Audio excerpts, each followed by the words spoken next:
दोस्तों नमस्कार। India debate में आप सबका स्वागत है। मैं हूं आशुतोष। अब पहले से स्वस्थ हूं, इसीलिए सहारा की लड़ाई को बड़ी मजबूती से लड़ने का मन कर रहा है और मैं आप सभी निवेशकों से यह अनुरोध कर रहा हूं कि हारिए न हिम्मत, विसारिए न प्रभु नाम। अभी न थके हैं, न झुके हैं, न डरे हैं। इसीलिए न थकना है, न झुकना है, न डरना है। आपको ये लड़ाई तो अंजाम तक लेके जाना है। मामला अभी जैसे देखिए कि मैं सुशांत और दिशा के मुद्दे को उठा रहा हूं, तो उसके पीछे भी यही कहानी है। सरकार चाहती है कि सब बात को चुप चुप तरीके से सबको ठंडे बस्ते में डाल दिया जाए। अब जो गुजर गया सो गुजर गया, कोई बात नहीं है। लेकिन जैसे ही सुशांत और दिशा की मृत्यु सिर्फ दो व्यक्ति की मृत्यु नहीं है, दो इंसान की मौत नहीं है, वो एक बहुत बड़े सिस्टमेटिक फेल्योर की एक पूरी जीती जागती कहानी है। इसीलिए मैं एक जिम्मेदार मीडिया संस्थान के नाते उस मुद्दे को उठा रहा हूं। ठीक उसी प्रकार से सहारा का मुद्दा सिर्फ एक कंपनी और उसके निवेशकों के बीच का मुद्दा नहीं है। सहारा का मुद्दा लाखों एम्प्लॉयमेंट से जुड़ा हुआ है, इनकम से जुड़ा हुआ है। सहारा का मुद्दा फाइनेंशियल बहुत बड़े फ्रॉड से जुड़ा हुआ है। सहारा का मुद्दा एक संवैधानिक तरीके से या कानून का संपूर्ण मखौल है। सहारा का मुद्दा कॉरपोरेट किस प्रकार से और रेगुलेटरी एजेंसी किस प्रकार से एक कंपनी को तबाह करती है, उससे भी जुड़ा है। सहारा का मुद्दा प्रबंधन के कुछ अच्छे लोगों की वजह से प्रबंधन को इतने दूर तक ले जाने का भी है और कुछ बुरे और झूठे दलालों, फ्रॉड लोगों की वजह से पूरी कंपनी को तहस नहस करने का भी है। सहारा का मुद्दा सिर्फ 10 करोड़, 12 करोड़, 13 करोड़ निवेशकों से जुड़ा हुआ नहीं है, बल्कि सहारा का मुद्दा लगभग 50 करोड़ डिपेंडेंट लोगों से जुड़ा हुआ है। इस देश की आधी आबादी से जुड़ा हुआ है। इसीलिए मैं इस मुद्दे को प्रत्येक दिन उठाता हूं, हर दिन उठाता हूं। इसीलिए मैं इस मुद्दे पर बना हुआ हूं कि एक जिम्मेदार पत्रकारिता का यही गुण है और एक जिम्मेदार पत्रकार की यही एक निशानी है कि उन मुद्दों को आप उठाएं जो आम जन से जुड़ा हो, जिसकी कोई सुनने वाला नहीं हो। और न तो मेन स्ट्रीम मीडिया को कोई गरज है इस मुद्दे को उठाने की, क्योंकि वो तो कॉरपोरेट हो चुकी है। उन्हें सरकार से पैसे मिलते हैं, एडवर्टाइजर से पैसे मिलते हैं, तो वो आपके मुद्दे को क्यों उठाएगी? हां, आप अगर उन्हें पैसे देना शुरू कर देंगे तो शायद आपके मुद्दे को उठाने लगेगी, लेकिन उनको आपसे कोई वास्ता नहीं है। और वैसे भी एक उनके पास, ग्रुप के पास मीडिया संस्थान भी रहा है, तो उनको लगता है कि कोई बात नहीं है, उनके अंदर अगर कोई परेशानी है तो हम इस फटे में क्यों पैर डालें। उनकी ये सोच है। लेकिन क्यूबाइब नेटवर्क की ऐसी सोच नहीं है। क्यूबाइब नेटवर्क का कोई पर्सनल एजेंडा नहीं है। अगर ये सोचते हैं कि मैं सहारा कंपनी के खिलाफ खड़ा हो गया हूं, बिल्कुल नहीं है। मैं इन तथ्यों को सैकड़ों बार, हजारों बार अपने इसी शोज में स्पष्ट कर चुका हूं। मैं आखिरी व्यक्ति होऊंगा जो ये चाहूंगा कि सहारा कंपनी तबाह हो जाए। मैं हमेशा चाहता हूं कि सहारा कंपनी खड़ी हो जाए, दोबारा खड़ी हो जाए और अपने एजेंटों को साथ में लेकर के, अपने लाखों एम्प्लॉय को साथ में लेकर के दोबारा फिर से खड़ी होकर के फिर से अपनी साख को बनाए। लेकिन ऐसा होता हुआ प्रतीत हो नहीं रहा है।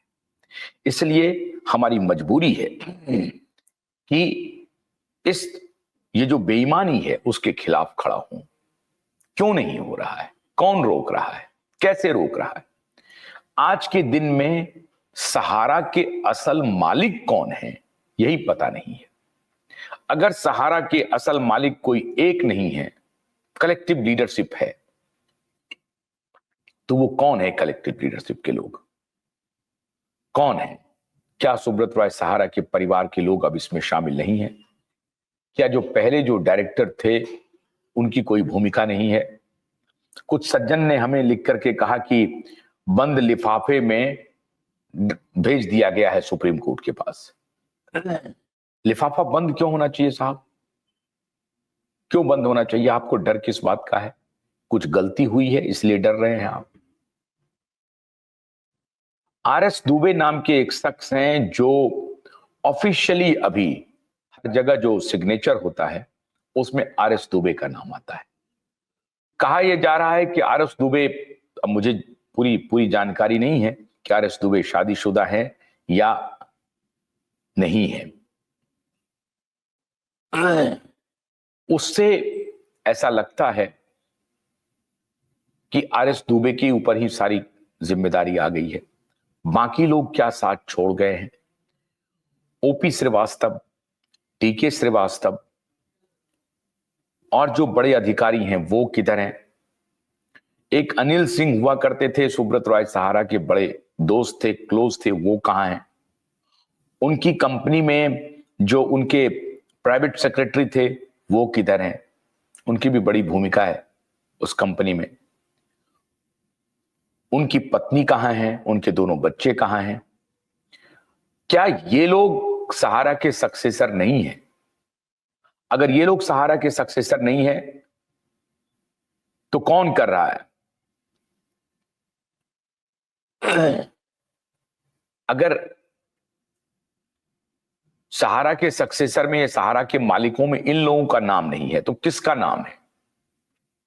गुप्त लिफाफे में सुप्रीम कोर्ट को क्यों दिया गया है? आपने देखा होगा अभी टाटा ग्रुप में रतन टाटा की मौत हुई, उसके बाद जो उनके छोटे स्टेप ब्रदर है नोएल टाटा, उन्होंने जिम्मेदारी संभाली और अक्रॉस द बोर्ड ये संदेश चला गया कि अब जो मैन इन कमांड है वो नोएल टाटा है, उनके जो स्टेप ब्रदर है रतन टाटा के, वही संभालेंगे अब और उन्हीं की जिम्मेदारी है। अब वो बाकी जो टाटा सन्स के या और चीज के जो चेयरमैन हैं, अब उन्होंने देखिए चेयरमैन की नियुक्ति बाहर से की उन्होंने, भले ही वो उनके संस्थान में कार्यरत थे लेकिन उनको चेयरमैन बनाया, खुद स्टेप डाउन हुए। कंपनी ऐसे चलती है। लेकिन जहां आप तीन तस्या को बढ़ावा देने लगे, जहां कोई माए बाप ही नहीं हो, जहां पिता की मृत्यु पर पुत्र ही गायब हो जाए, तो ये तो अति दुखद है, अतिशय दुखद है, अतिशय दुखद है कि पुत्र पिता की मृत्यु पर भी ना आए। क्यों नहीं आए साहब? तो लोगों ने डरा दिया कि आप आएंगे आपको पुलिस पकड़ लेगी। अरे क्यों पकड़ लेगी पुलिस आपको? आपका उसमें कहीं नाम नहीं है। आप सुब्रत रॉय सहारा के पुत्र हैं, इसका मतलब आप अपराधी नहीं हो गए। क्यों पकड़ लेगी पुलिस आपको? क्यों सरकार उठा लेगी आपको? तो लोगों के मन में संदेह पैदा होता है कि जो पिता की मृत्यु पर भी पुत्र नहीं आ रहे हैं, इसका मतलब है कि मंशा कुछ और है। यह मंशा नहीं है कि जो समस्या हमारे पास अभी है उसका समाधान कर लेंगे तब हम देश आएंगे। समाधान करने की मंशा ही नहीं है अब, और यह तय कर लिया है आप लोगों ने। और यह तय आज से नहीं किया है, 2014 से आपने कर लिया है। जब से सुब्रत रॉय सहारा जेल से बाहर आए और उनको लग गया कि इस व्यवस्था में यह अपमान मिला, इस व्यवस्था ने हमें जेल भेजा, तो अब इस व्यवस्था को देखते हैं, जो करने का होगा कर लो, हम पैसे नहीं देंगे। अगर यह मन में भाव आ गया है तो निवेशक तो परेशान है, निवेशक तो निराश है। निवेशक कहां जाएंगे? निवेशक तो बार बार आपसे यही पूछेंगे। लेकिन सहारा का मालिक कौन है, यह निवेशकों को जानने का हक है। यह उनकी प्राथमिक जिम्मेदारी है कि सहारा का असल मालिक कौन है। क्या स्वप्ना रॉय जी हैं, या सुशांतो रॉय हैं, या श्रीमांतो रॉय हैं, या उनके जो छोटे भाई हैं जयव्रत रॉय वो हैं, या और जो बड़े अधिकारियों में शामिल थे ओपी श्रीवास्तव वो हैं, या जो दूसरे डीके श्रीवास्तव का जो निवेशक बंधु बात करते हैं वो हैं। इन लोगों में आखिर सहारा का मालिकत्व किनके पास है, मालिकाना हक किसके पास है? या अगर सहारा कोऑपरेटिव सोसाइटी है, कंपनी है, उसमें कोई मालिक नहीं है, लेकिन कोई तो होगा हेम ऑफ द अफेयर्स, कोई तो होगा जो टॉप लाइन कॉल लेता होगा या ले रहे होंगे। आखिर किसके इशारे से सहारा की सारी जमीनें बेची जा रही हैं? सुरेश कुमार सिंह लिख रहे हैं, रविशंकर दुबे अविवाहित हैं और गोरखपुर के रहने वाले हैं और सहारा के शुरुआती दिनों से संस्थान में उच्च पदस्थ अधिकारी। हाँ मैं सुरेश बिल्कुल मैं जानता हूं, यही बात मैंने कहा कि वो अविवाहित है और वो वहां पर हैं। लेकिन सवाल है कि सुरेश क्या आरएस दुबे ईमानदार व्यक्ति भी हैं? ये भी जानकारी है, वो संभवतः सीएफओ है। आरएस दुबे अपनी जिम्मेदारी का निर्वाह कर रहे हैं, लेकिन बाकी लोग जिन्होंने सहारा कंपनी को खड़ा किया था उसमें आरएस दुबे की भी भूमिका होगी, ये मैं नहीं कह रहा हूं। वो क्यों नहीं सामने आ रहे हैं? वो क्यों नहीं निवेशकों से कम्युनिकेशन कर रहे हैं? वो क्यों सुप्रीम कोर्ट के सहारे जा रहे हैं? हर बात सुप्रीम कोर्ट पर टाल देना क्या अच्छी बात है?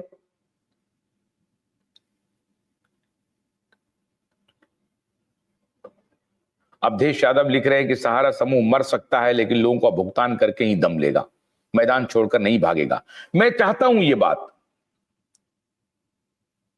मेरी अगर दिल से आप पूछें तो मेरी दिल की इच्छा यही है कि सहारा समूह बदनामी अपने माथे पर ना ले, एक एक पैसा सहारा समूह चुकाए और अपनी साख को दोबारा बहाल करे। मैं बिल्कुल ये चाहता हूं अवधेश जी। कौन चाहेगा कि सहारा चुप हो जाए, चुप्पी लगा ले, कुछ ना बोले? लेकिन मैं प्रत्येक दिन जब निवेशकों से बात करता हूं, निवेशकों की पीड़ा सुनता हूं, तो रहा नहीं जाता है। और इसीलिए मैं हर दिन आकर के, हर दिन विदाउट फेल मैं इस मुद्दे पर बना हुआ हूं। मेरे पास मुद्दों की कमी नहीं है, मैं सारे मुद्दे उठा सकता हूं, लेकिन आपके मुद्दे से जुड़ा हुआ हूं, इसलिए आपके मुद्दे को उठा रहा हूं बार बार आकर के। आज अगर सहारा का मालिक कोई नहीं है तो क्यों नहीं है? सहारा प्रबंधन को यह बात स्पष्ट करनी चाहिए। सहारा प्रमुख ने ऐसा क्या घोटाला किया था कि आज का मैनेजमेंट उसकी जिम्मेदारी लेने से बच रहा है? यहां तक कि मलाई चाटने वाले बीवी बच्चे भी किनारा कर रहे हैं। अब ये तो मुझे नहीं मालूम है, ये तो आप कह सकते हैं। आरसी पाल देहरादून से हैं, ज्वाइन कर रहे हैं, क्या कहना चाहते हैं?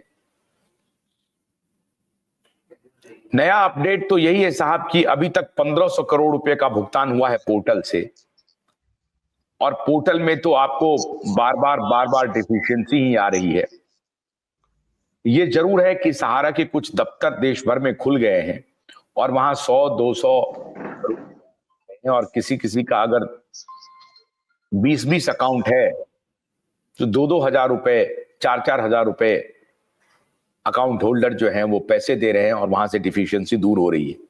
ये बात भी सही है कि किसी किसी को पैसे आ भी रहे हैं, 40,000 50,000 तक भी पैसे आए हैं, 50,000 तक तो आए हैं पैसे, कि लोगों ने इसकी पुष्टि की है। आरसी पाल लिख रहे हैं, ज्वाइन कर रहे हैं देहरादून से। जी पाल साहब बताइए कि सहारा का मालिक कौन है? कोई जानकारी आप लोगों को है? निवेशकों को कोई जानकारी है? पाल साहब बताइए। पाठक सर नमस्कार। नमस्कार सर आवाज आ रही ना? आ रही है, बिल्कुल आ रही है, बोलिए। सर पूर्व में तो संस्था में मैं भी रहा, काफी स्टेटों में रहा, घूमता रहा, हरियाणा, पंजाब, दिल्ली, और शायद जब भी आप भी थे तब मैं सोनीपत शायद पोस्टिंग था। मुझे ख्याल आता है कि आपके से एक थोड़ा आमना सामना हुआ, लेकिन बातचीत नहीं हुई थी। देखिए मालिक तो सर जो थे सुब्रत राय ही थे। अब वो चेयरमैन है, वो अपने आप को वर्कर कहते थे, या अपने परिवार के तहत ये कहते थे हम अभिभावक हैं, और लोग वाकई अभिभावक मानते भी थे। और कल का भी मैं ज्वाइन नहीं कर पाया, लेकिन कल मैं सुन रहा था सर आपके जो बाद में जो कल की बातें हुई हैं। आज जो जमीनों का चल रहा है, आज जमीनें ऐसा नहीं है सर मध्य प्रदेश, इसी तरीके से मैंने एक बार जुड़ करके ये भी बताया कि उत्तराखंड में इनकी 3-4 जमीनें थी, और मैं पिछले 4 वर्षों से इनके खिलाफ लगातार, चाहे वो आंदोलन हो, चाहे वो उड़ीसा के कल वो बात कर रहे थे कि हमने 3 दिन तक उनके लगातार बैठकें की लॉकडाउन के दौरान। इसी तरीके ने हमने भी 3-4 दिन इनके मेन स्विच तक गिरा दिया और 4 दिन इनके रीजनल कार्यालय को चलने नहीं दिया।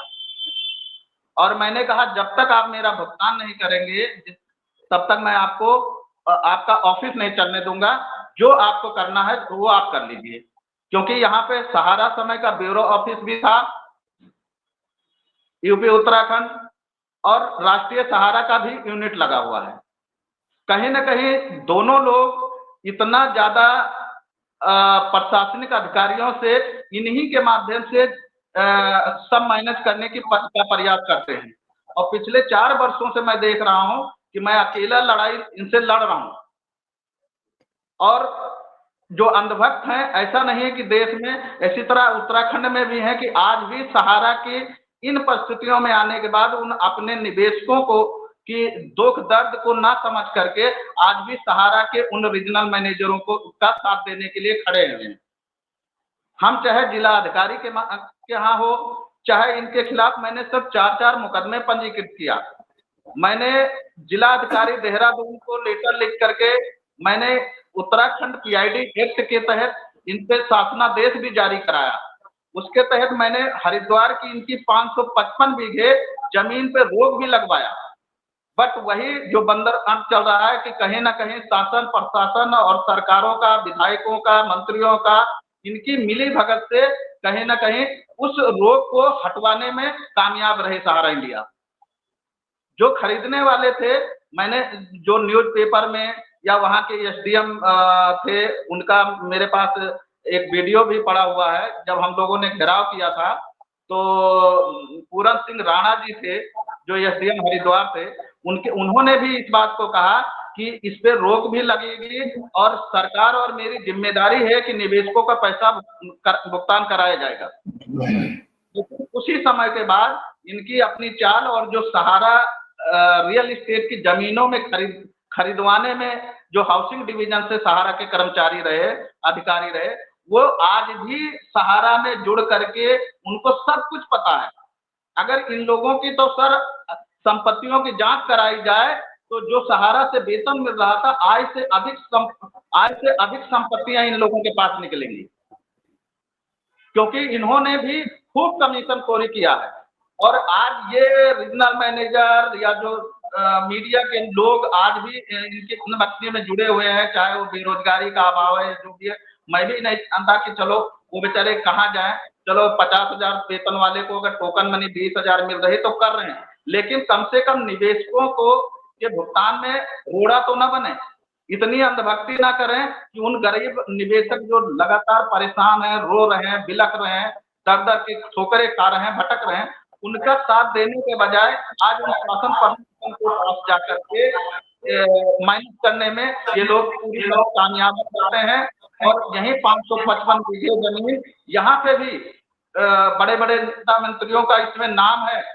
सर उत्तराखंड के नहीं, पूर्व के हमारे एक संगठन के प्रदेश अध्यक्ष ने भी कहा कि अन्य स्टेट के डीजीपी तक शामिल हैं उस हरिद्वार के लैंड में।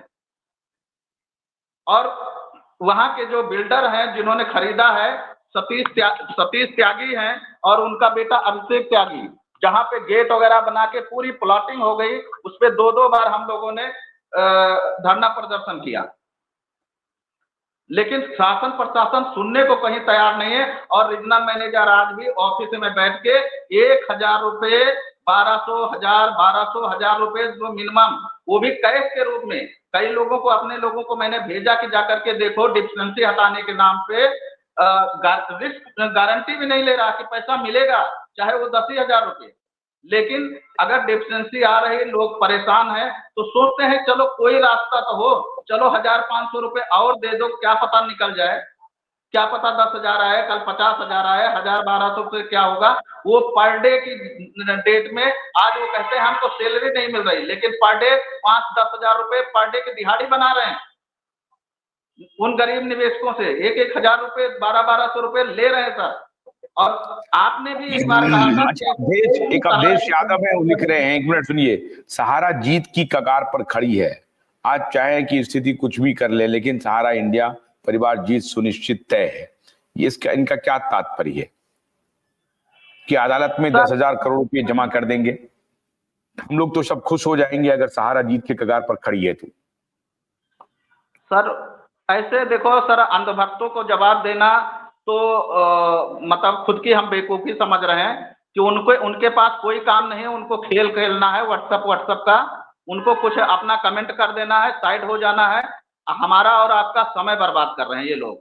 जैसे कन्हैया साहब शुरू में आकर के आज तो नहीं नजर आ रहे हैं। आजकल उस महिला प्रभा जी का रोना जो देख रहा था, मैं देख करके, ऐसी कोई ग्रुप नहीं रहा होगा जिस ग्रुप में मैंने कल की वीडियो आपकी शेयर ना की हो। कम से कम 500 लोगों तक आपकी वीडियो गई होगी। हो सकता है उसमें से कुछ लोगों ने देखा होगा।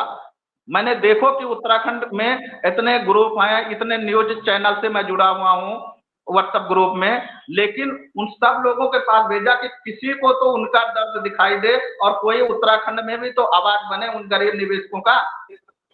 आज पहाड़ में सर किन किन परिस्थितियों में लोगों ने पैसा जमा किया होगा, और आज सरकार, या तो हमारी यहाँ तो बीजेपी सरकार है, यहाँ तो श्री पुष्कर सिंह धामी जी, यहाँ अमित शाह को नहीं दिखाई दे रहा कि इतने दिन से सरकार है, और आज तक क्या किया? उनके आंख के नीचे उनकी जमीनें बिक रही बगल में हरिद्वार में सर, 555 बीघे। और जिलाधिकारी, जो जिलाधिकारी के समय में रोक लगी, वही जिलाधिकारी आज की डेट में गढ़वाल मंडल के कमिश्नर है विनय शंकर पांडे जी। उनसे मेरी कई बार बातचीत हो गई। खुलेआम 4-4 मुकदमे हो रखे सर, देहरादून, चंबा, कोटद्वार और ऋषिकेश में। लेकिन यहाँ तक कि कोई केस को, यहाँ चंबा के केस में एफआईआर लगा दिया।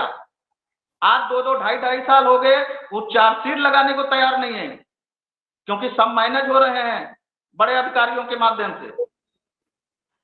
अच्छा, इनकी जो मीडिया संस्थानें हैं, क्या वो क्या कर रही हैं? वो अधिकारियों को मैनेज करने का काम कर रही हैं, जहां कहीं भी निवेश आरोप लगाते हैं? मैं तो उस डेट के अगर निकाले तो मैं देखूं कि मैं 5-7 लोग मिलकर के गए थे कप्तान साहब के पास, एसएसपी के पास, और उस दिन हमारे सामने की बात है कि एसएसपी साहब से डायरेक्ट टेलीफोनिक बात कर रहे थे ब्यूरो चीफ, और उन्होंने कहा कि नहीं, सहारा के वकील आएंगे, इन लोगों को बताएंगे किस तरीके से पैसा मिलेगा। जब पोर्टल बन गया तो ये लोग पोर्टल पे क्यों नहीं जा रहे हैं? क्यों मुकदमा कर रहे हैं? क्यों ये नाजायज सहारा के लोगों को परेशान कर रहे हैं? हम नहीं जाना चाहते सर पोर्टल पे। हमने मुकदमा किया है पोर्टल पे, सोसाइटी के लिए बना है। हमने 25 साल संस्था में सेवाएं दी। हमारा फ्यूचर फंड 6,96,000 रुपये आया हुआ है। हमारा हेल्थोरियम का पैसा है, उसके लिए कौन सा पोर्टल बना हुआ है? उसके लिए इन्होंने जब दबाव बना, इससे पूर्व में भी एक मिलेगा आपको। हेल्थोरियम का तो कोई रिकॉर्ड ही नहीं है आपके पास सर। हेल्थोरियम का उसका कोई रिकॉर्ड है, कोई कागजात है? मैंने, इन्होंने जब भुगतान के लिए यहाँ का रीजनल मैनेजर मुझसे मांगा, तो मैंने कहा मुझे लिखित लेटर दो। जब इन्होंने आधार कार्ड और पैन कार्ड मांगा, क्योंकि वो 19,500 की सर ये एडवाइस नहीं देना चाह रहे थे एक मुश्त। इन्होंने कहा कि आप अपने परिवार के 2 सदस्यों के आधार कार्ड और पैन कार्ड दे दीजिए, तो 3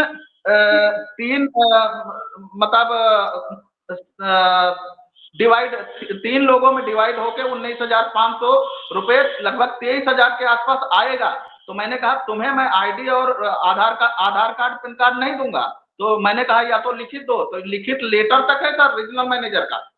एक रीजनल मैनेजर मैनेजमेंट का आदमी होता है, कैसे नहीं है प्रूफ? इनका तो मैंने क्या प्रिंट लेटर, आउट दिया हुआ है, इनके मेरे पास पूरा डाटा है सर। वो अलग बात है कि रसीद नहीं दिए। नहीं, अवधेश सिंह लिख रहे हैं कि 12 लाख कार्यकर्ता मर रहा है लेकिन उसका हाल पूछने वाला कोई नहीं है, सहारा नहीं या ना ही सरकार। ये बात तो बिल्कुल ठीक है, मैं भी ये समझ रहा हूं कि लाखों जो कार्यकर्ता हैं, लाखों जो एजेंट बंधु हैं, वो दर दर की ठोकर खा रहे हैं, बेहद परेशान है, ये बात तो किसी से छिपी नहीं है। और सर मैं आपसे एक चीज जानना चाह रहा हूं कि सर आपने भी कहा था कि ऐसा कोई भी ऑफिस हो जो पैसे आज भी वसूली कर रहा है।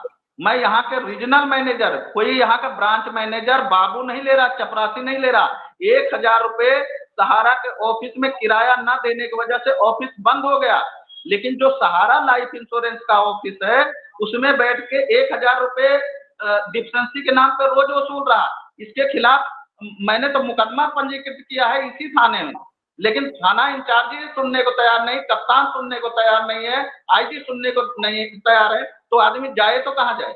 जब मुकदमा पंजीकृत होने के बाद भी इनको सूचना दे रहे हैं, आईओ सुनने को तैयार नहीं है। तो बताओ कि किस तरीके से इनके भ्रष्टाचार को, इनके जो ठगी कर रहे हैं, कैसे रोका जाए? आपने भी सर कहा था कि ऐसे कोई जगह है हमें सूचना दीजिए, हम ऐसे लोगों के खिलाफ जो है पुलिस में बात करेंगे। लेकिन हर किसी का प्रयास सर असफल हो जा रहा है। किस तरीके से ये मैनेज कर रहे हैं कि ढंग से मैनेज कर रहे हैं कि इनकी दादागिरी इतनी बड़ी हो गई है कि इनकी दादागिरी से शासन प्रशासन डर गया है कि इनके खिलाफ जाने को तैयार नहीं है। क्या कारण है मैं भी नहीं समझ पा रहा हूं कि सहारा के खिलाफ कोई भी प्रशासन आगे आने को तैयार ही नहीं है। वो तो हमारे पूर्व जो जिलाधिकारी थी सोनिका मैम, उनके आदेश से एक मुकदमा पंजीकृत हुआ, इन्होंने तो मुकदमा तक पंजीकृत नहीं किया पुलिस ने। ये तो जिलाधिकारी के आदेश से सर मुकदमा पंजीकृत हुआ है, देहरादून में जो मुकदमा पंजीकृत हुआ। तो ऐसे आरएम के खिलाफ कौन सी कार्रवाई किया जाए कि जो आज तक लोगों का धन डूबा है, लेकिन धन निकालने के नाम पे जो हजार हजार रुपए दे रहा, इसको कैसे रोका जाए? या इन मुकदमों के जो एफआईआर हो रखे इस पे चार्जशीट कैसे लगे, कहाँ जाएं? अब वही बातें हो रही है कि नागेश्वर कुशवाहा जी से बात हुई, उनको मैंने सब कुछ भेजा है अभी, और उन्होंने मैं उनका भी धन्यवाद करूंगा कि उन्होंने अपने एनजीओ के तहत हमें राष्ट्रीय कार्यकारिणी में लिया और मुझे उत्तराखंड का प्रभारी बनाया।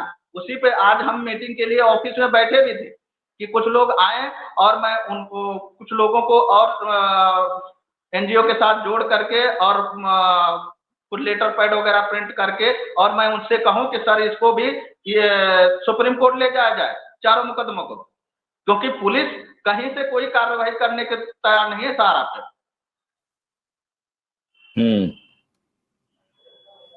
मैं तो आपको सर मुकदमा संख्या बता दे रहा हूं कि 0394/22 19 अक्टूबर 2022 को मुकदमा पंजीकृत हुआ, थाना नेहरू कॉलोनी में दर्ज हुआ। कोई कह दे कि और थाना नेहरू कॉलोनी के अंतर्गत आता है रीजन कार्यालय, जहां पे सहारा लाइफ इंश्योरेंस के ऑफिस में बैठ करके ये वसूली का काम कर रहा, ठगी कर रहा, इसको कोई रोकने वाला नहीं है। अबू जाफर आवाज आ रही है आपको? अबू जाफर जी सर, नमस्कार सभी लोगों को। नमस्कार, कहाँ से बोल रहे हैं आप? दरभंगा से बोल रहे हैं सर। दरभंगा से? किस चीज की दुकान है आपकी? दुकान पे बैठे हैं आप? जी जी, दुकान पर बैठे हैं, काम हम लोगों का बंद है तो फिलहाल दुकान कर रहे हैं सर। ये बैग का दुकान है और कुछ जनरल आइटम रखते हैं इसमें। किस चीज का दुकान है? बैग का दुकान है। अच्छा, बैग का दुकान है। अच्छा, जनरल आइटम्स भी रखते हैं। अच्छा, जी जी जी, आपका कितना क्योंकि पैसा रूरल इन्वेस्ट? क्षेत्र से बिलोंग कर, इसकी वजह से सब कुछ रखना पड़ता है। आपका कितना पैसा इसमें इन्वेस्ट है? सर हम ऑलरेडी वर्कर भी है और जो भी वर्कर है वो इन्वेस्टर भी है। मेरा कितना करीब पैसा? करीब 12 से 14 लाख रुपया इन्वेस्ट है सर। आपका पर्सनल? जी जी, मेरा पर्सनल, और हमारे द्वारा जमा किया हुआ करीब करीब 5 करोड़ के आसपास होगा। 5 करोड़? जी, जो पार्टी का हमारे थ्रू किया गया। तो जो निवेशक हैं, आपने जिनका पैसा निवेश कराया है, वो किस प्रकार के लोग हैं? क्या बिजनेस करते हैं, सर्विस क्लास के लोग हैं, जी, जी। डेली कमाई? इसमें जो है सर, इसमें कुछ लोग जॉब होल्डर भी हैं, कुछ लोग जो है सो बहुत छोटे दुकानदार हैं, कुछ मीडियम, मतलब गाँव ग्राम में हर तरह के मतलब दुकानदार होते हैं, सब लोग इनमें जुड़े हुए हैं, सब लोगों का पैसा है। सब लोगों का पैसा है। जी। तो आपके इलाके में कुछ पैसे लौट के आ रहे हैं?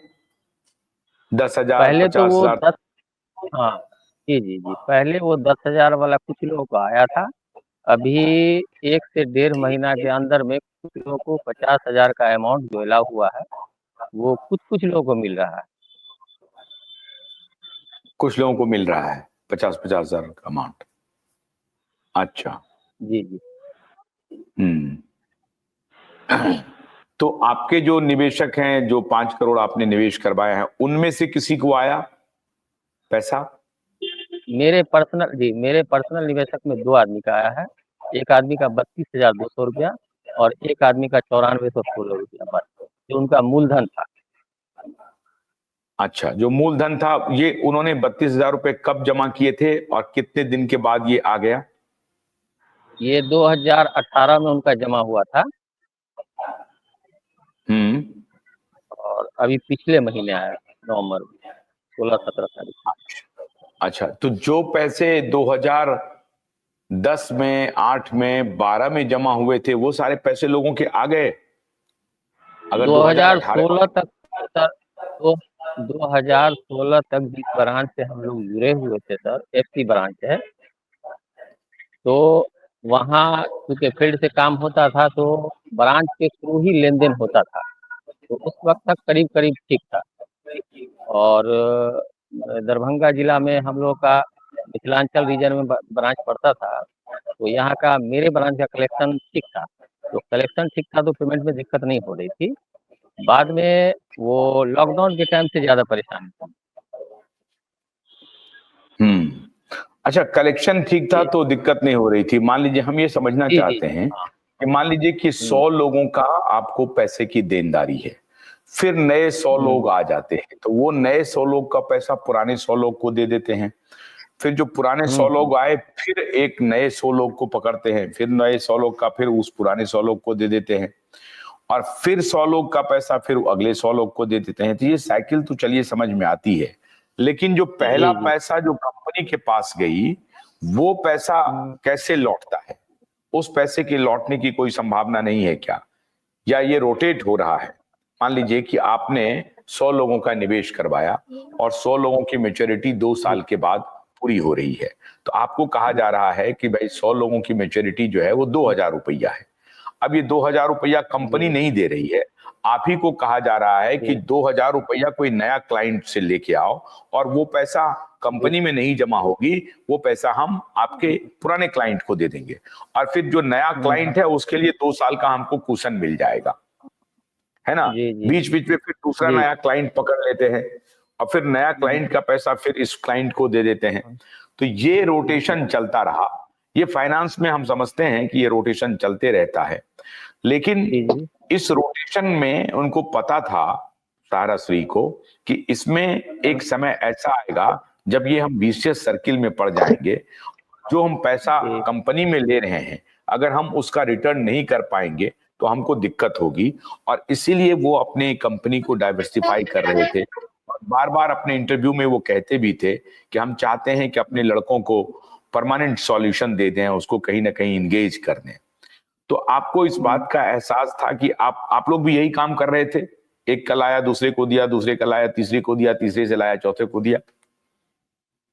देखिए सर, हम बहुत पहले से जुड़े हुए नहीं हैं, हम आपको 2009 से जुड़े ही थे, ज़्यादा पुराने वर्कर हम नहीं हैं। लेकिन जब से हम अच्छा। काम कर रहे हैं, तो हमारे ब्रांच का रोटेशन अच्छा था, तो हम लोग को असर नहीं पड़ता था, क्योंकि 70-80 लाख का पेमेंट होता था, तो 1 करोड़, 1.5 करोड़ कलेक्शन आ ही जाता था, तो हम लोग को एहसास होता नहीं था। 14-15 के बाद थोड़ा-थोड़ा क्राइसिस होना शुरू हुआ, तो हमारे मैनेजर साहब ठीक थे, वो कभी-कभी अमाउंट मँगवा भी लेते थे आगे से, मैनेज करके चलते थे, दिक्कत नहीं होता था, हमारे ब्रांच में स्पेशली। लेकिन बाद में लॉकडाउन के बाद जब एकाएक पेमेंट का प्रेशर बढ़ गया था, क्योंकि ब्रांच को भी ज़्यादा दिन नहीं हुआ था, कुछ दिन पहले ही खुला था। तो शुरू में तो ब्रांच जब खुलता है तो लोड रहता नहीं है। 5 साल 6 साल के बाद जब पेमेंट होना शुरू होता है तो परेशानी होती है। उसके बाद जब लोड शुरू हुआ तो पेमेंट में दिक्कत शुरू हो गया और खास करके लॉकडाउन के बाद ये परेशानी बढ़ गई। नहीं नहीं, आप हमें ये बताइए कि 2010 में ही ये मामला प्रकाश जी, में आ गया। 2010 में ही सेबी और जी, सहारा का केस शुरू हो जाता है। जी, जी, तो क्या आपको 2014 तक ये बात, 2009 में आपने ज्वाइन किया, तो क्या आपको मालूम नहीं जी। चला कि सहारा सेबी का मामला बढ़ गया है और इससे दिक्कत होने वाली है? तो आप कलेक्शन करते नहीं, रहे या आपके निवेशकों को कोई जानकारी थी कि सहारा सेबी का केस चल रहा है?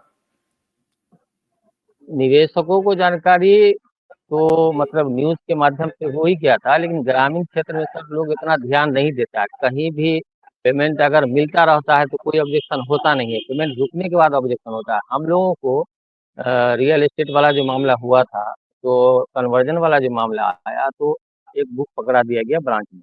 इतना मोटा-सा बुक था, इतना मोटा।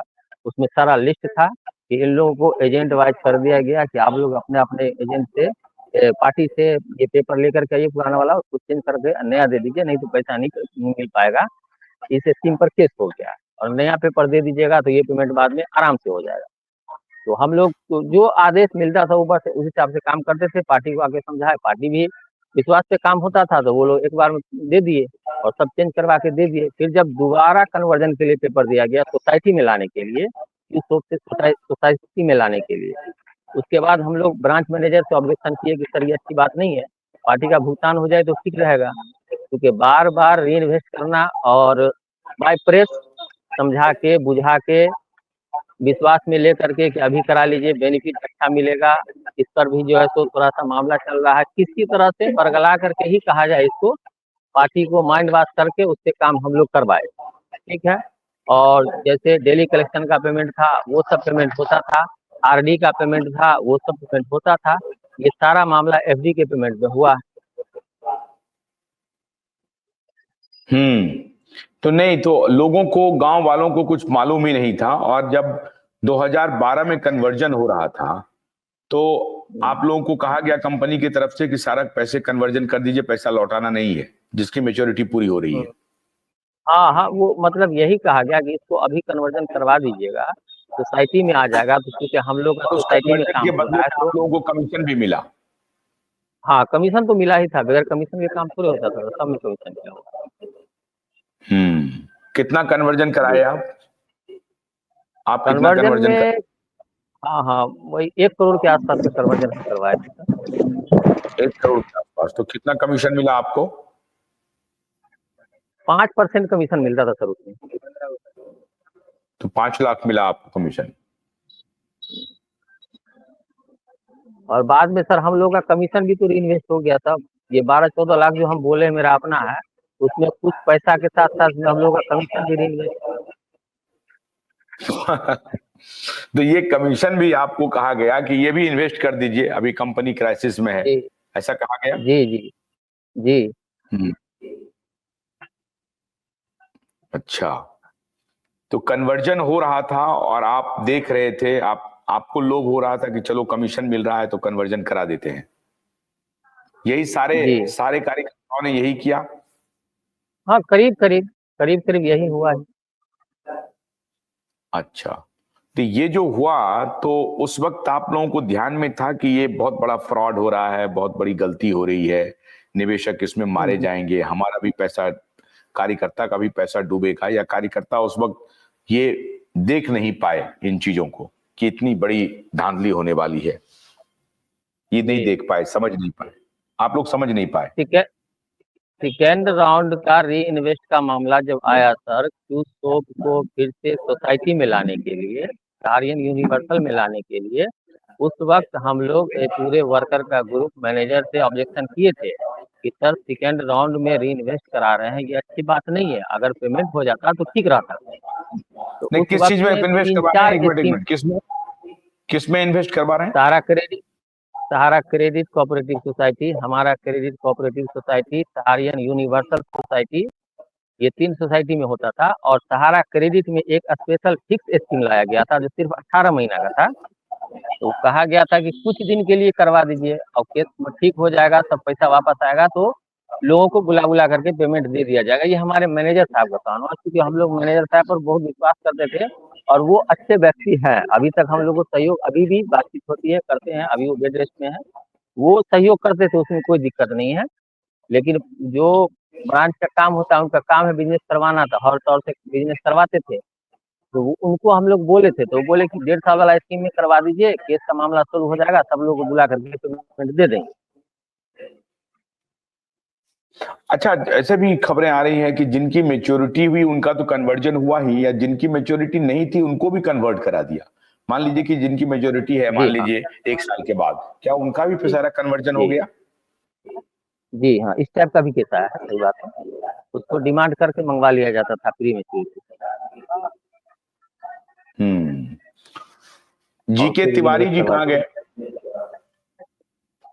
नहीं तो आप अच्छा, आप कार्यकर्ता भी रहे कितने साल से? मतलब 2009 से लेके अभी तक हैं? जी, आपने रिजाइन किया 2009 या से अभी भी हैं? लेकर के, नहीं तो अभी तो सर हमारा ब्रांच ही बंद है, रिजाइन करना क्या है, कार्यकर्ता काम छोड़ दिया तो रिजाइन मान के चलिए, और काम कर रहा है तो कि, समझिए कि बहुत अच्छा है, कितने दिन से और कोई बात ब्रांच नहीं। बंद है आपका?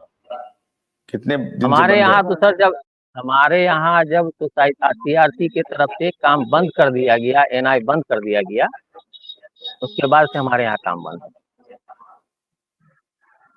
कितने दिन से बंद है आपके यहाँ काम? वही 2000 मतलब 1.5-2 साल हो गया। सीआरसी ने कहा काम बंद करने के लिए आपको?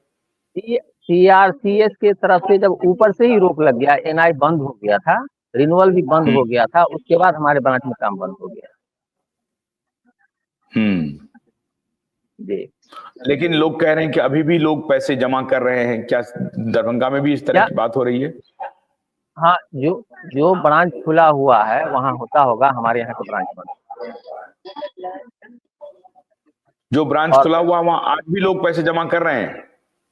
वहाँ सर अभी मतलब क्या कर रहे हैं, रिन्यूअल डिपॉजिट ये सब नहीं होता है अभी। अभी एक सर बोल रहे थे ना कि वो ऑनलाइन वाला जो काम हो रहा है, तो जो ब्रांच खुला हुआ है वहाँ पार्टी का पेपर अपडेट करने के नाम पर कुछ पैसा ले रहे हैं, ऑनलाइन करने के नाम पर कुछ पैसा ले रहे हैं, यही काम हो रहा है। मतलब पैसा जमा वाला काम अब नहीं होता है, वो समझ। अच्छा, जो रिफंड को लेकर के जो पोर्टल पे है, अगर आवेदन करना चाहते हैं जी तो उसको, जी जी उसमें लोग मदद कर रहे हैं। जी, तो उसमें डिफिशियंसी ठीक करने के लिए काम करते हैं, उसमें पैसा लेते हैं, और वहीं से फिर दोबारा 20-25 दिन के बाद बुला करके ऑनलाइन करते हैं तो उसमें भी पैसा लेते हैं। कुछ ब्रांच में 50 रुपया करके पेपर लेते हैं, कोई 100 रुपया करके पेपर लेते हैं। रूरल क्षेत्र में कहीं-कहीं करते हैं तो 200 रुपया करके लेते हैं। जिनको जो मर्ज़ी है, उस हिसाब से काम कर रहे हैं, कहीं कोई धर-पकड़ नहीं है, कोई रूल रेगुलेशन नहीं है।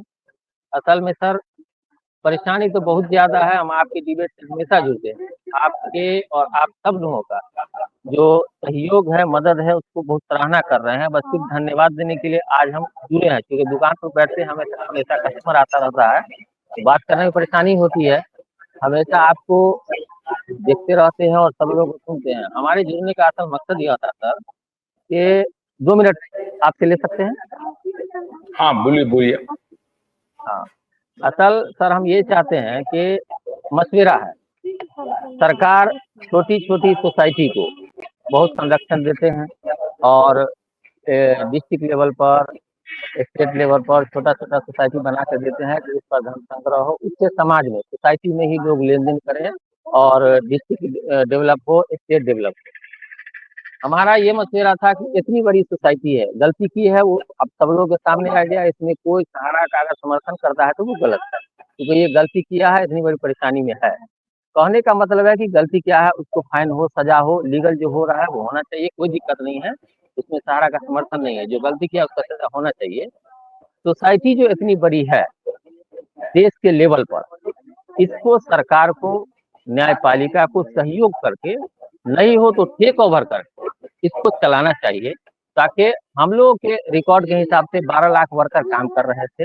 अभी अगर 5 लाख भी हो, 4 लाख भी हो, अगर 2 ही लाख हो सर, तो कम से कम इतने लोगों का जीवन यापन बना रहेगा और ये सोसाइटी अगर चलती है, आपको बता दें सर, बहुत दुर्भाग्य की बात है, जब से सहारा का काम बंद हुआ है, हम लोग डेली कलेक्शन का काम करते थे, सब लोग, कोई भी दुकान ऐसा नहीं है कि हर साल 1 लाख 2 लाख 1.5 लाख रुपया उनको पेमेंट दिलाते थे। जब से ये काम बंद हो गया है, जितने भी दुकानदार हैं सब कर्ज से तरबतर हैं। ग्रामीण क्षेत्र में सर अभी ग्रुप लोन चलता है, सहारा बंद होने के बाद उसका इतना विस्तार हो गया है, एक एक घर में लेडीज 2-2 3-3 ग्रुप का लोन ले करके, और पूरे घर का सिस्टम बिगड़ा हुआ है, आमदनी का स्रोत खत्म हो गया। छोटा छोटा दुकानदार था, 50 रुपया 100 रुपया दूसरा करके पर डे जमा करता था, साल भर में मैच्योरिटी होता था, उनको पैसा का साल भर में मदद हो जाता था, कुछ काम भी कर लेते थे और फिर पूंजी भी लगा लेते थे।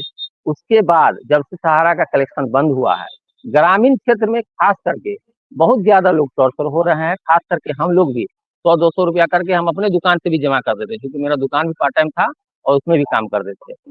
तो इस तरह से बहुत ज़्यादा नुकसान है। हमारा प्रार्थना है कि सरकार, न्यायपालिका आप लोगों के माध्यम से अगर इस बात को समझ रही है, किसी तरह से इस सोसाइटी को सहारा ही चलावे, ज़रूरी नहीं है, कोई भी जिस पर विश्वास हो उसको टेक ओवर करके उसको चलाने की अथॉरिटी दे और सब लोगों को फिर से नया जीवन जीने का आदेश दे। बस यही हमारी प्रार्थना है।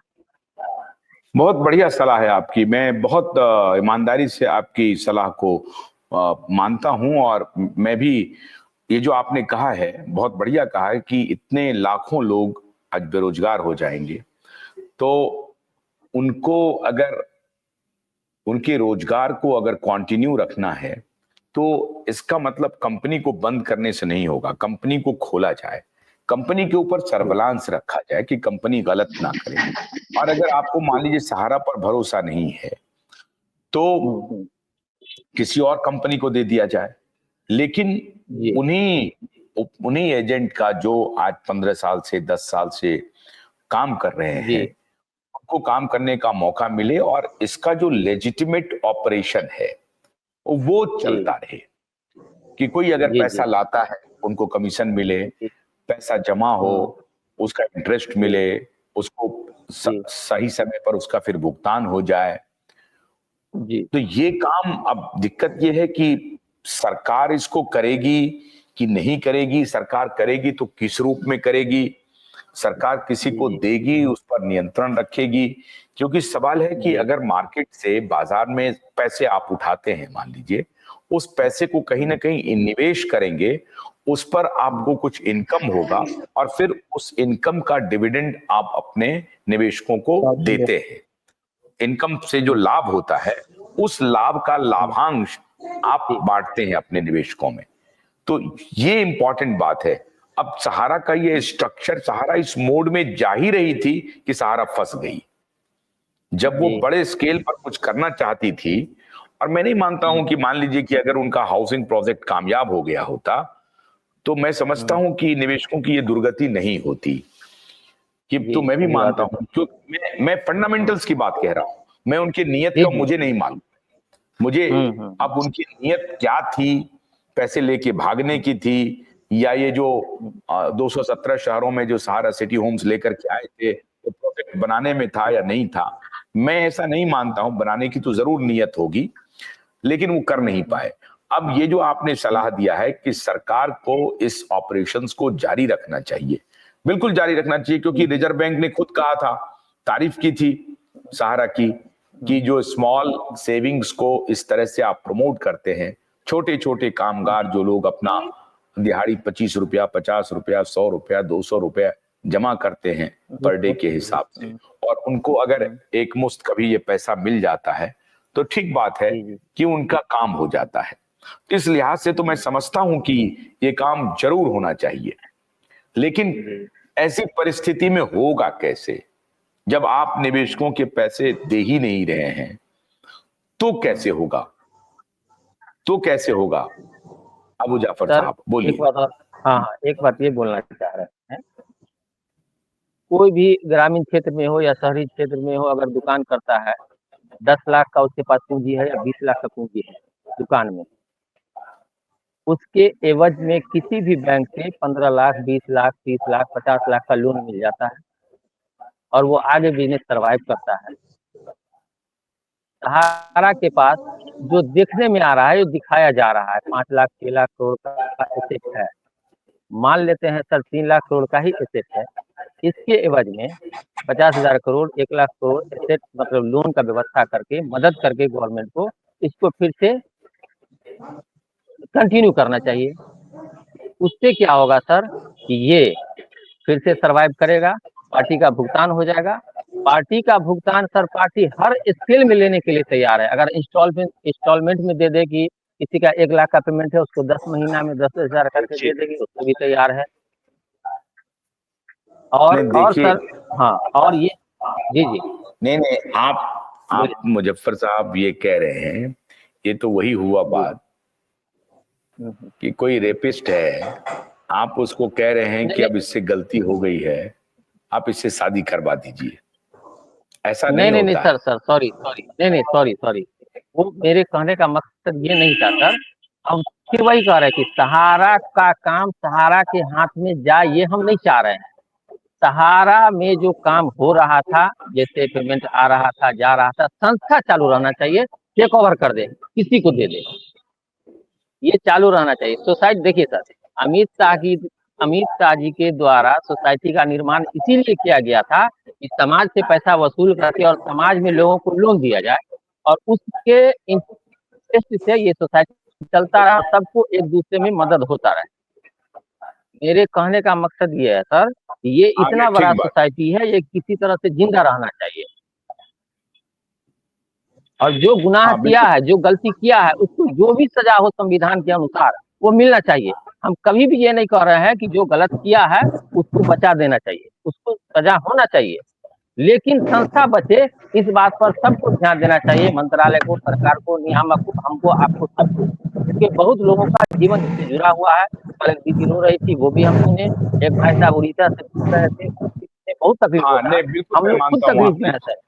संस्था से मेरा तात्पर्य है मेरा कि ये जो विचार है स्मॉल सेविंग्स को प्रमोट करने का, ये चलते रहना चाहिए। मैं मानता हूं इस बात को कि स्मॉल सेविंग्स को प्रमोट करने का, अगर गांव-गांव में देखिए, जब उस वक्त जब गांव-गांव में बैंक नहीं था, छोटे लोगों का बैंक में अकाउंट नहीं था, उस वक्त सहारा ने इस चीज को आगे बढ़ाया। और अगर ये पारदर्शिता के साथ ठीक से ये काम कर रहे होते तो शायद ये नौबत नहीं आती। हमको तो लगता है कि देखिए 2010 तक तो सारे लोग स्वीकार करते हैं कि पारदर्शिता के साथ ये काम कर रहे थे। बीच में ये जो सेबी के साथ जो लफड़ा हुआ, उसके बाद से ये दिक्कतें शुरू हो गई, वरना तो ये बहुत अच्छा मॉडल था। लेकिन रिटर्न करने का, इन्वेस्ट करके जो पैसा कमाने का मॉडल था, वो हमको लगता है कि बहुत फुल प्रूफ नहीं रहा, और इस वजह से ये फेल हो गए, इस वजह से ये फेल हो गए। ये एक इंपॉर्टेंट विषय है। अभय कुछ कहना चाह रहे थे, क्या कह रहे हैं अभय? अभय बोलिए। हाँ बोलिए अभय। आशुतोष सर नमस्कार। नमस्कार आशुतोष सर नमस्कार। पैनल के सभी साथियों को नमस्कार। मैं आपकी डिबेट काफी देर से सुन रहा हूँ। हमारे एक नए साथी का आगमन यहाँ पे हुआ है, नए लोग जुड़ रहे हैं, अच्छी बात है, और मैं उनका वेलकम कर रहा हूँ। कम से कम इन लोगों ने एक साहस किया है कि आपके चैनल पे आकर के बैठ करके अपनी बात रखें। अच्छा लगा कि लेकिन तर्कहीन बात रख रहे हैं। मैं जो साहब हमारी बात रख रहे थे, हम भी चाहते हैं कि 12 लाख कहे जाने वाले कार्यकर्ताओं में से अगर मान लीजिए 4 ही लाख कार्यकर्ता दिखाई दे रहे हैं, तो 4 लाख कार्यकर्ता प्रयास क्यों नहीं कर रहे हैं?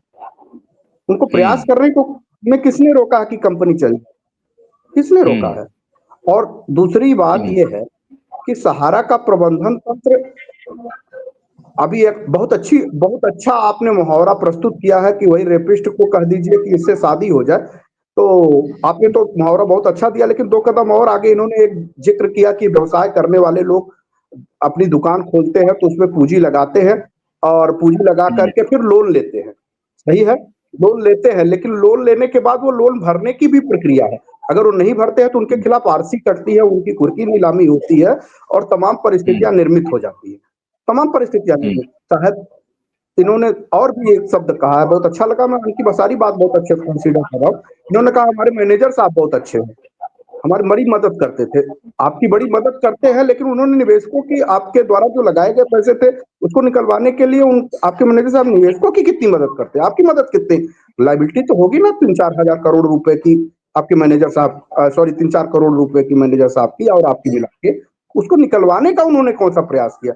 अब कंपनी खुल जाए, ठीक है, कंपनी खुलना भी चाहिए, लेकिन हम पैसा देंगे नहीं, सरकार हमको पैसा, मतलब सरकार पैसा दे दे, हम उससे बांटे, और जो इन्होंने लिया वो 200 करोड़ की जमीन को 50 करोड़ में बेच करके 150 करोड़ बंदर बाट कर ले, इसके लिए सरकार पैसा दे दे। तो ब्लैक लिस्टेडों को मान लीजिए मैं 420 हूं, मैं देश में तमाम आपराधिक कृत्यों में लिप्त हूं और सरकार हमको ये माफी दे दे कि नहीं नहीं, देश के सबसे ईमानदार व्यक्ति आप ही हो और हम आपकी मदद करते हुए आपको 2.5 लाख करोड़ रुपए का ब्याज सहित आपको एक अतिरिक्त धनराशि मुआवजा दे रहे हैं ताकि आप फिर से चलने लगे, आप फिर से चलने लगिए, ये तो सोच रहे हैं ये। लेकिन जो पैसा लिया गया है वो पैसा हम ना दे, फिर से हम सरकार से, मतलब ये तो हराम की खाने की आदत है ना, उसको तो हराम की खाने की आदत कहेंगे। अब हमको समझ में नहीं आता, जो ज्ञानचंद लोग आ जाते हैं ये बात कहते हैं कि कंपनी चलनी चाहिए, कंपनी से किसी को प्रॉब्लम नहीं होनी चाहिए, कंपनी से तो किसी को भी प्रॉब्लम नहीं है। अगर 4 चाहते ही है कंपनी चलना तो वो 4 लाख ही कह रहे हैं, इनके हिसाब से तो 4 ही लाख सही है। वो 4 ही लाख लोग प्रयास करते क्यों नहीं नजर आते हैं? क्यों घर बैठे हैं? क्यों घर बैठे हैं बताइए? बाहर तो निकलना चाहिए ना उनको।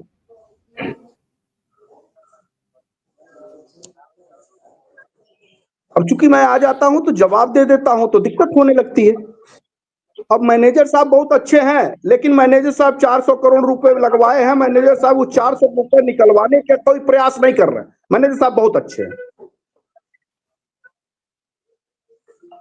मुजफ्फर साहब बोलिए, जवाब दीजिए। अबू जफर साहब जवाब दीजिए। आपको सर हम बहुत दिन से सुन रहे हैं और आपका बहुत सम्मान करते हैं। हमारे कहने का अर्थ यह नहीं था जो आप बोल रहे हैं सर। हम कभी ये नहीं चाह रहे हैं कि ये सारा पैसा सहारा को वापस मिले। मेरा सर सिर्फ यह मनसा है किसी भी परिस्थिति में सरकार टेक ओवर करे, सारा इसका एसेट है वो टेक ओवर कर ले, उसको बेच दे, भुगतान पार्टी का हो जाए तो संस्था दोबारा से चले। साहब सरकार ने तो टेक ओवर किया ही है, सरकार ने टेक ओवर किया है। सरकार को कहां मदद कर रही है सहारा? 1 करोड़ 20 लाख लोगों ने दावे प्रस्तुत किए हैं। सरकार का आधार कार्ड तो फर्जी नहीं है, पैन कार्ड तो फर्जी नहीं है, बैंक का पासबुक तो फर्जी नहीं है। फर्जी कुछ होगा तो आपके द्वारा दिया गया प्रमाण पत्र या तो आपने दिया है वो फर्जी है, या सहारा जो दे रही है वो फर्जी है। तो कोऑपरेट कौन? आप क्या कहेंगे? आप सार्वजनिक रूप से ये कहिए कि आपने जो देश के निवेशकों को बांड की कॉपी दी थी हमने फर्जी बना के दी थी। आपने फर्जी बना के दी थी क्या? जरा बताइए। आप यहाँ मंच पे हैं, आप बताइए आपने दिया था फर्जी बना के? तो कौन बनाया? आपका मैनेजर बना के दिया जिसको आप अच्छा कह रहे हैं। मेरी बात लीजिए, मेरी बात लीजिए। आपका वो कागज कौन दिया था? मैनेजर जो आपको जो अच्छा है वो मैनेजर दिया था, वो आके ये कहेगा कि मैंने फर्जी दिया था बना के? नहीं दिया था ना, वो भी नहीं कहेगा। जैसे आप नहीं मुड़ी हिला रहे हैं वैसे वो भी नहीं मुड़ी हिलाएगा। एकदम सही बात समझिए। दिया कौन? एकदम सही बात है सर। दिया कौन फर्जी? इसका मतलब सहारा ने फर्जी दिया और सहारा उनको डाटा नहीं दे रही है। आखिर डाटा मैच क्यों नहीं कर रहा? छोड़ दीजिए सबका, 1 करोड़ 20 लाख लोग ही है, मैं मान लेता हूं कि 1 करोड़ 20 लाख लोग ही हैं। तो इस तरह 1 करोड़ 20 लाख लोगों की 90% 99% डिफिशियंसी क्या आधार कार्ड में है? क्या पैन कार्ड में है? कि बैंक पासबुक में है? किसमें है? सरकार के, अगर सरकार में है तो सरकार आपको कोऑपरेट कर रही है, नहीं कर रहे हैं।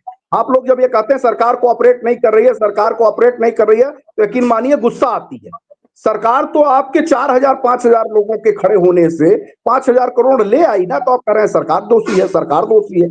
अरे भाई, आप 4 लाख लोग कह रहे हो बचे हुए हैं, हम कह रहे हैं 1 ही लाख लोग बचे हुए हैं। कहां खड़ा होकर के सरकार से मांग रहे हो कि 1 लाख लोग निकल करके कहो कि नहीं सरकार और कुछ मत करिए, हम लोग भूखे मर जाएंगे, हमारे बीवी बच्चे मर जाएंगे, हम जिंदा लाश बन के रह गए हैं, हमारी ये दुकानें चलवा दीजिए, हम रोजी रोटी कमाने लायक हो जाए। कहाँ कहने वाले लोग हैं बताइए? कोई कहने वाला? हम तो यही कह रहे हैं, छोड़िए, पैसा मांगना छोड़ दीजिए। हम भी नहीं मांगते आपके साथ पैसा, हमारा पैसा डूब गया कोई बात नहीं। आपकी रोजी रोटी चले इसके लिए क्यों नहीं निकल रहे? क्यों? क्या किसने रोका है? कौन रोका है? चलिए हटाइए, हमारा पैसा नहीं चाहिए हम, लेकिन आपकी रोजी रोटी रोकी है। मुंह सुखाए के छुआड़ा हो रहा है, मुंह सुखाए के छुआड़ा हो रहा है कि हो रहा है? फूल के गुलगुला तो नहीं हो रहे हैं, मुंह सुखा के छुआड़ा हो रहा है। आज मुंह पे धान रख दो तो चल है।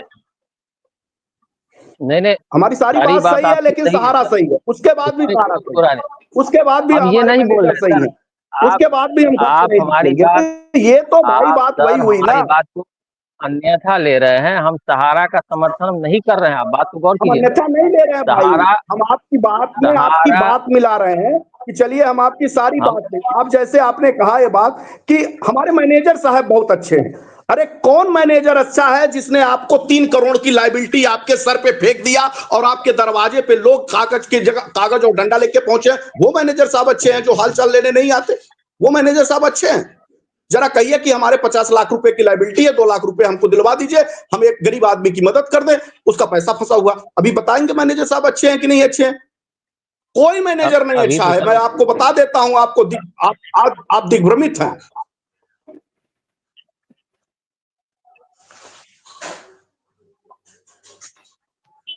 नहीं, आप एक मिनट अबे देखिए, अबू जाफर कह रहे हैं कि बेचारा धैर्य रखे हुए हैं, अपने हिसाब से काम कर रहे हैं।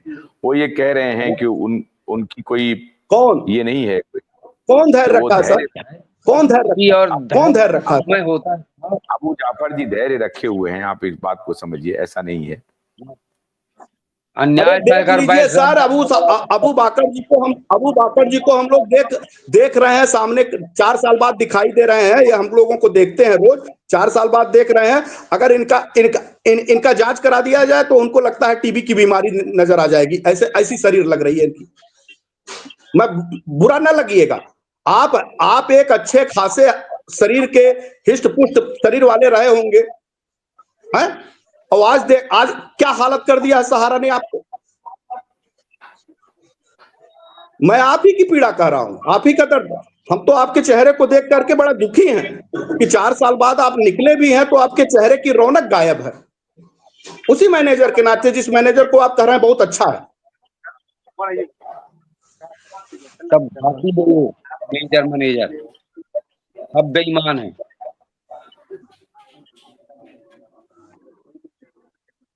बताइए ना, जोनल मैनेजर शिवा सिंह ने लाइजनिंग करके 200 करोड़ रुपए की जमीन को 50 करोड़ में बेच दिया। 150 करोड़ रुपए बंदर बाट कर दिया। मध्य प्रदेश के लोगों में, जो मध्य प्रदेश के एजेंट होंगे, उनको चुल्लू भर पानी में डूब मरना चाहिए। और अगर नहीं डूब पा रहे हैं, अगर उनके में तनिको भी अपने परिवार, अपने समाज, अपने लोगों के प्रति आक्रोश है, तो उनका एक एक बाल नोच लेना चाहिए, एक एक बाल, उनका बाल का खाल नोच लेना चाहिए जोनल चीफ का। ये शिवाजी सिंह का नाम सुना ना? वही शिवाजी जो जेल में बंद था, वही शिवाजी सिंह। संजय पाठक को 200 करोड़ में 50 करोड़ की जमीन डील करा देते हैं। यही अच्छे हैं, यही मैनेजर।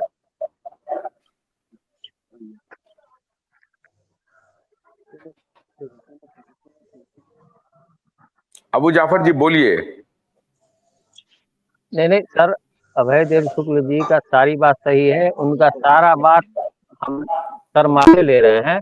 हमारा सुझाव था सर, हम ये नहीं कहे थे कि सहारा को सारी देनदारी दे दे और सहारा फिर से चले। हम सिर्फ मशवरा दे रहे हैं सर कि किसी भी परिस्थिति में गवर्नमेंट ये संस्था को चालू रखे, और भुगतान का जो प्रक्रिया है सर, का सही बात है, भुगतान का जो प्रक्रिया है सर, पोर्टल पर जैसे आ रहा है, और मैनुअल सर, मैं फिर कह रहा हूं, सरकार तो आपको मौका दे रही है। हम लोग सरकार को गाली दे रहे हैं, सुप्रीम कोर्ट को गाली दे रहे हैं, उल्टा सीधा कानून को बोल रहे हैं, लेकिन वो आप पे रस्सी फेंकी जा रही है। जब वो पकड़ना चाहे तब तो पकड़ेगी। एक सेकंड सर, एक सेकंड।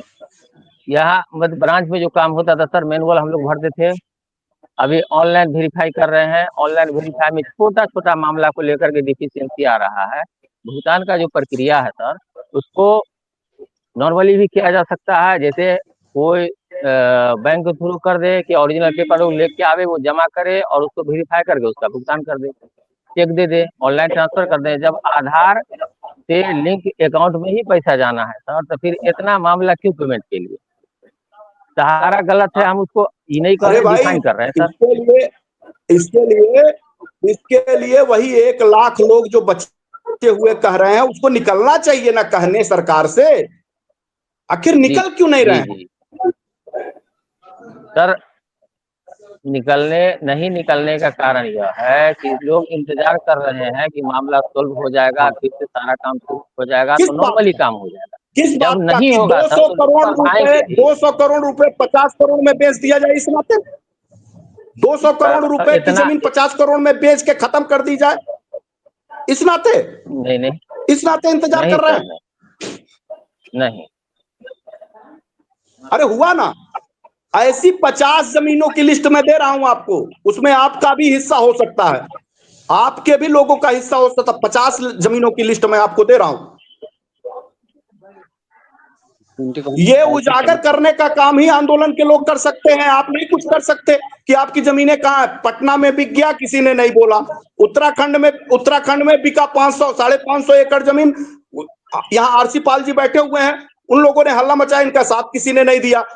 तमाम देश भर की जमीनें यहां दिखाई दे रहा है। 50 करोड़ रुपए में 200 करोड़ की जमीनें बिक गई। यहाँ पे लखनऊ में धड़ल्ले से जमीनें बेच रहे हैं। आखिर वो 1 लाख लोग जो बचे हुए शेष हैं, वो सिर्फ ये इंतजार कर रहे हैं कि सरकार दे दे और सरकार व्यवस्था कर दे, सुप्रीम कोर्ट ले आकर के आपके घर पे पैसा दे दे। आप नहीं कुछ करेंगे, आपकी कोई जिम्मेदारी नहीं है। आपके मैनेजर ठीक, आपके जोनल मैनेजर ठीक, देश के निवेशक चूतिया। देश के निवेशक कौन होंगे? आपके कोई भाई होंगे, मामा होंगे, काका होंगे, चाचा होंगे, नाना होंगे। कहीं लंदन से तो पैसा लेने आप लोग गए नहीं थे।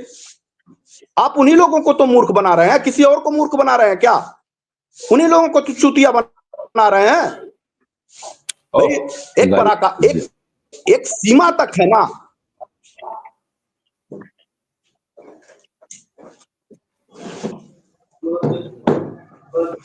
ठीक है।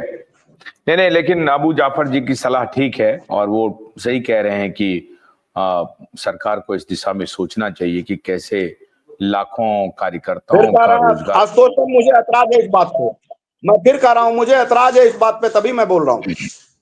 अबू बकर जी ठीक कर रहे हैं तो दोनों तरफ ठीक नहीं चलेगा आशुतोष सर। अबू बकर जी ठीक कर रहे हैं तो सरकार आपका निर्णय नहीं दिया। 5,000 करोड़ सरकार नहीं लाई थी क्या? 5,000 करोड़ कौन ले आया था? अबू बकर जी लाए थे कि सारा प्रबंधन तंत्र लाया था? एक चौनी तो नहीं दे रही थी सहारा। आप कह रहे हैं ठीक, आप कह रहे हैं ठीक है सर, इनका सुझाव ठीक है, तो सुझाव किसका गलत है ये बता दीजिए। वो लोग जो लोग सहारा के प्रबंधन तंत्र के को बाहर ही नहीं निकल रहे हैं, बात करना ही नहीं चाहते, वो ठीक है। जो धड़ल्ले में 50 करोड़ रुपए में 200 करोड़ की जमीनें बेच रहे हैं, वो ठीक है। आखिर ठीक कौन है? ये कार्रवाई कौन करा रहा है? सरकार ही करा रही है कि अबू बकर जी या सहारा के प्रबंधन तंत्र के लोग करा रहे हैं?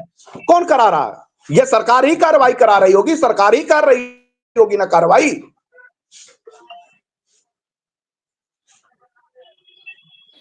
अबू बकर जी, हम लोग बार बार सरकार को दोषी देते हैं, सरकार नहीं कर रही है, सरकार नहीं कर रही। कौन कर रहा है बताइए? क्या बोल रहे थे दरभंगा आशुतोष की जी? सिमरी का जमीन भी बिक गया।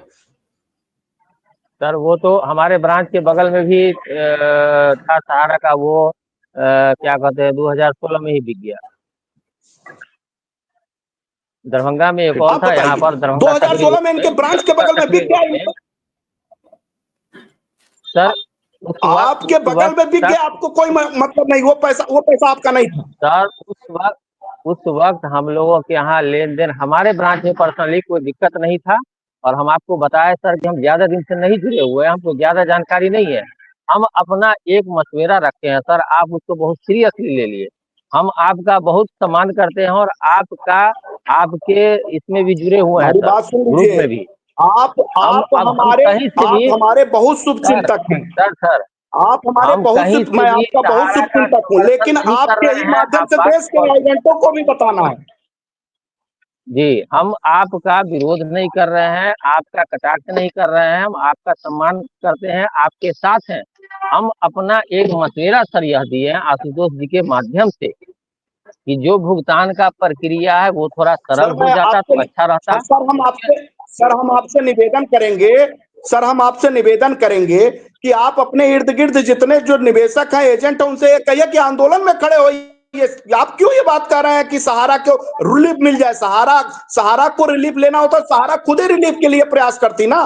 वो क्यों रिलीफ मांग रहे हैं आप? दे सर नहीं रही हम है सरकार, सहारा को वोट दे नहीं रहा है। आशुतोष जी, अभय देव शुक्ल जी नाराज हो गए। हम सहारा को रिलीफ देने की बात नहीं कर रहे हैं सर। हम इस संस्था को किसी प्रकार जीवित करें, आप टेक ओवर करवावे, हम ये बोल रहे हैं सर। संस्था के पास अगर अरे संपत्ति है सर उसको किसको सरकार टेक सील ओवर करे। करा दे? सरकार तो टेक ओवर कर ही रही है, सरकार को करने दीजिए हाँ बस टेक हो ओवर। गया। एक दिन आएगा जी जी सुप्रीम जी कोर्ट की निगरानी में हर ब्रांच खुलेंगे, करने दीजिए। जी बस हो गया, बस हो आप गया लोग सर। निकल हम के सिर्फ सहयोग मशविरा करिए कि दिए हैं आपके निवेशकों का पैसा डूब गया है, सर। हम ये तो लूट पूरा ले सहयोग जाएंगे। करने लूट के लिए भैया हमारी तैयार बात समझिए, हैं। नहीं, आप लूट ले हम जाएंगे, आपकी लूट। आपकी चमड़ी मौका सर पाएंगे तो वो भी उधरवा देंगे ये लोग। बात समझिए, अभी आप लोगों को समझ सर में नहीं आ रहा। हम सही आपके एक भी बात का हम कटाक्ष और विरोध नहीं कर रहे हैं सर। हम आपके सब बात को सर आंखों पर ले रहे हैं। मेरे मन की भावना को आप नहीं समझे। हम सहारा का समर्थन नहीं कर रहे हैं। हम सिर्फ ये चाह रहे थे कि सरकार के ही माध्यम से हो, ये संस्था चलना चाहिए। हमारा सिर्फ ये मशविरा था सर, और कुछ नहीं। भुगतान का प्रक्रिया जो ऑनलाइन में है, थोड़ा सा परेशानी है उसमें।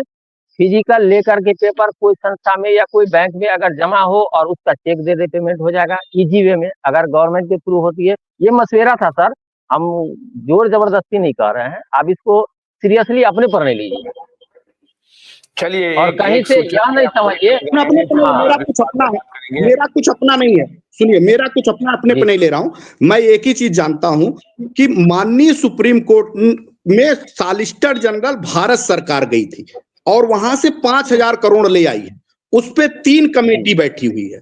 अगर आपको अपनी सरलीकरण कराना है, आपको ये कराना है कि उसमें तमाम आमूलचूल परिवर्तन करा करके आधार कार्ड को ही वेरिफिकेशन मान करके पैसा दे दिया जाए, तमाम और सरल तरीके करा के पैसा दे दिया जाए, तो जाना कहां पड़ेगा? सरकार के पास कि कोर्ट के पास? वहीं जहां से वो ले आए हैं वहीं तो कोर्ट के पास जाकर आप बताएंगे कि ये गलत है, ये गलत है, इसको सही करिए। अब तो मामला कोर्ट के अधीन है ना, सरकार के हाथ में कुछ नहीं है, कोर्ट के अधीन है। और आप कोर्ट में जब तक अपने ये बात नहीं कह पाएंगे तब तक आपकी बात कोई नहीं सुनने वाला है। क्यों नहीं मानते इस बात को आप लोग? जी नहीं सर, मान रहे हैं, आपकी बात को मान रहे हैं, नहीं मानने की बात नहीं, आपकी बात से सहमत है। चलिए कोई बात नहीं है। अभी अभी एक खबर आ रही है, आपको भी मालूम है ना सर? प्लीज सर एक मिनट, प्लीज सर एक minute, please sir, please sir एक मिनट। आप ये जानते हैं ना कि जो पैसा रियल हाउसिंग और रियल एस्टेट और हाउसिंग का था, उसी को कन्वर्जन करके उन्होंने क्यों साथ में लाया था? ये जानते हैं आप? यही है सही? जी जी, ये सही है कि नहीं है? सही है, एकदम सही है। उसी को कन्वर्जन करके सोसाइटी में लाया था, किसके नाते? सेबी से छुपाने के नाते। हाँ सही बात है, एक मिनट, सोसाइटी में कब लाए? हिसाब से सोसाइटी में लाए, यही है। तो जो मूल पैसा कौन है? मूल पैसा है रियल इस्टेट। मूल पैसा कौन है? मूल पैसा रियल इस्टेट और हाउसिंग। हाँ हाँ सही बात जिसका केस सेबी का चल रहा, जिसका केस सेबी का चल रहा, आप आए तीसरे नंबर पे, आप तीसरे नंबर पे आए हैं सोसाइटी पे। तो तीसरे नंबर को पकड़ रहे हैं पहले नंबर को छोड़ के। अरे पहले ये वेरिफिकेशन कराइए, ये कागज कहां का है? जैसे ही ये वेरिफिकेशन होगा आपके सारे के सारे मामले हल हो जाएंगे। ये क्यों नहीं सोचते हम? आप सोसाइटी का पैसा जीवन में नहीं ले पाएंगे, जीवन में, क्योंकि सोसाइटी का पैसा रियल हाउसिंग, रियल एस्टेट और हाउसिंग में है और उसका लड़ाई सेबी का है। आपको जो मिलेगा वो सब और सब वही सरकार के द्वारा और सुप्रीम कोर्ट के द्वारा अर्जित 30,000 करोड़ का वारा न्यारा जो बच पाया है वही मिलेगा। मैं लिख दूं, कहिए लाइए उस पे, क्योंकि कोई भी पैसा नहीं मिलने वाला।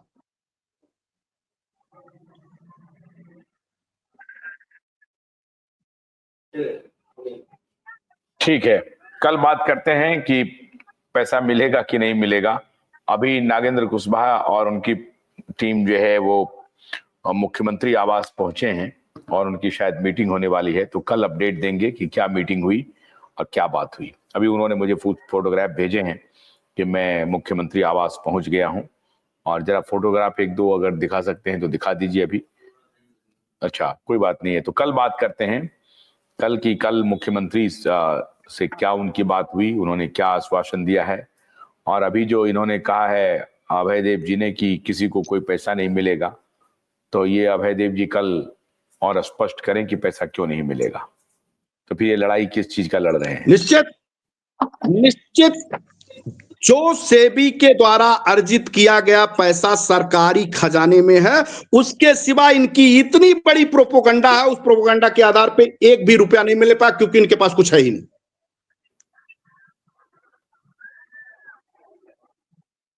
किनके पास कुछ नहीं है? पास सहारा के पास सर सब बंदर बांट हो गया है। सहारा के पास कुछ है नहीं। सारी संपत्तियों को इन सभी राजनेताओं के और सभी सीनियर अधिकारियों के गठजोड़ों का में बंट चुका है यह पैसा। और यह पैसा आज नहीं बटा है, ये आज नहीं बटा है। लगातार 2012 के बाद से ये लोग सारी कंपनियों में सुनियोजित साजिश करके अपनी धीरे धीरे करके सारी संपत्तियों को हटा चुके हैं। सब कुछ भी शेष नहीं बचा इनके पास।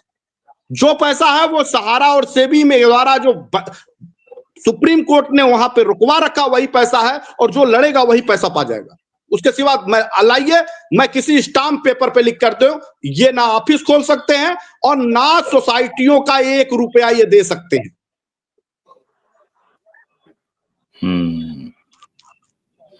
ठीक है, तो कल इस मुद्दे पर बात करेंगे कि देंगे मैं कि नहीं देंगे।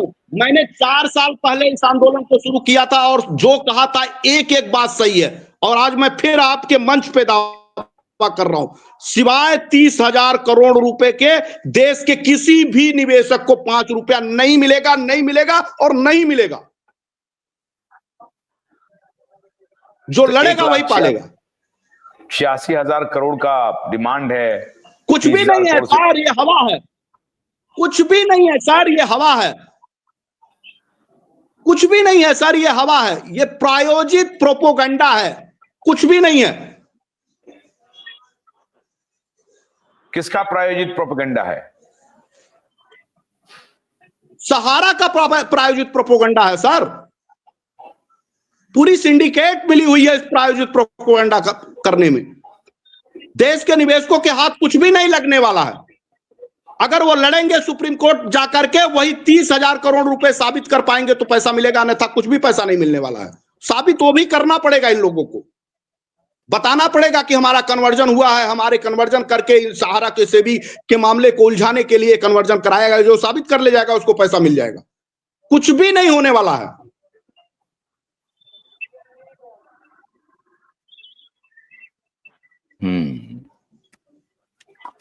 कल इस मुद्दे पर मैं बोलूंगा, आज नहीं। नमस्कार। ठीक है, नमस्ते।